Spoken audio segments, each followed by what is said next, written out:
Lazaro Jacob Twange si jina geni masikioni mwa wengi.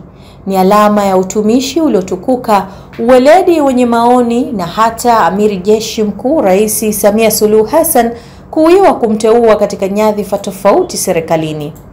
Kama ulikuwa ufahamu, huyu ndiye mwenye dhamana ya kuhakikisha jokofu linapoza, taa zinaangaza, mashine zinanguruma viwandani usiku na hata mchana, kuhakikisha uzalishaji unanawiri nchini, akiwa ni mkurugenzi mteule wa shirika la umeme nchini TANESCO mnamo Mei 2025.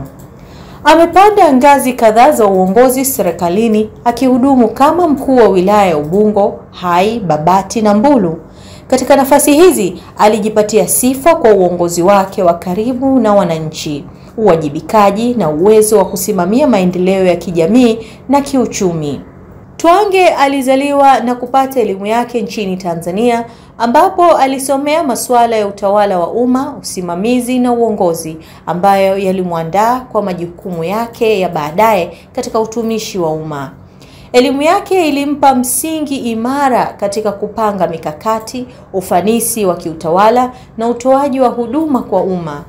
Twange alianza kazi yake katika utumishi wa umma kwa kushika nafasi mbalimbali za kiutawala. Alikuwa naibu mkurugenzi mkuu wa operesheni katika Mamlaka ya Bandari Tanzania TPA kabla ya kuondolewa kazini mwaka 2017. Mnamo mwaka 2020 aliteuliwa kuwa mkuu wa wilaya ya Babati na baadaye akahudumu katika wilaya za Hai, Mbulu na Ubungo. Katika nafasi hizi alijulikana kwa uongozi wake wa karibu na wananchi, uwajibikaji na uwezo wa kusimamia maendeleo ya kijamii na kiuchumi. Twange anasifiwa kwa kuwa kiongozi mwenye nidhamu, anayependelea kufanya kazi kwa karibu na wananchi na mwenye msimamo wa uwajibikaji.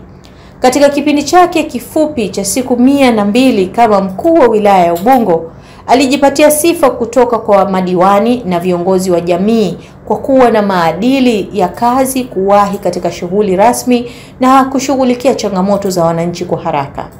Alihimiza ushirikiano na mawasiliano ya wazi kati ya viongozi na watendaji wa serikali. Mnamo Mei 7 mwaka 2025, Rais Samia Suluhu Hassan alimteua Twange kuwa mkurugenzi mtendaji wa TANESCO, akichukua nafasi ya marehemu Injinia Boniface Gisima Nyamuhanga aliyefariki katika ajali ya barabarani mwezi Aprili mwaka 2025. Uteuzi huu ulifanyika wakati ambapo sekta ya nishati nchini inakabiliwa na changamoto za upatikanaji wa umeme wa uhakika na hivyo kuhitaji uongozi madhubuti na wa kimkakati. Uteuzi wa Twange umeibua maoni tofauti kutoka kwa umma na wadau wa sekta ya nishati.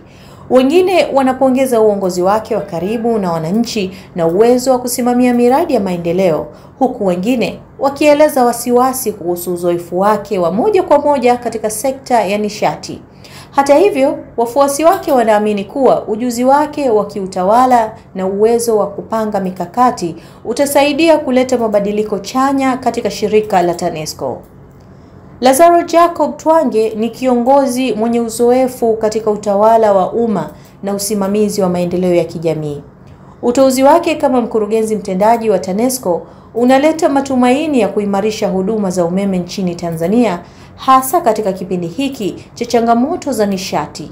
Uongozi wake unatarajiwa kuleta mabadiliko katika shirika hilo muhimu kwa maendeleo ya taifa.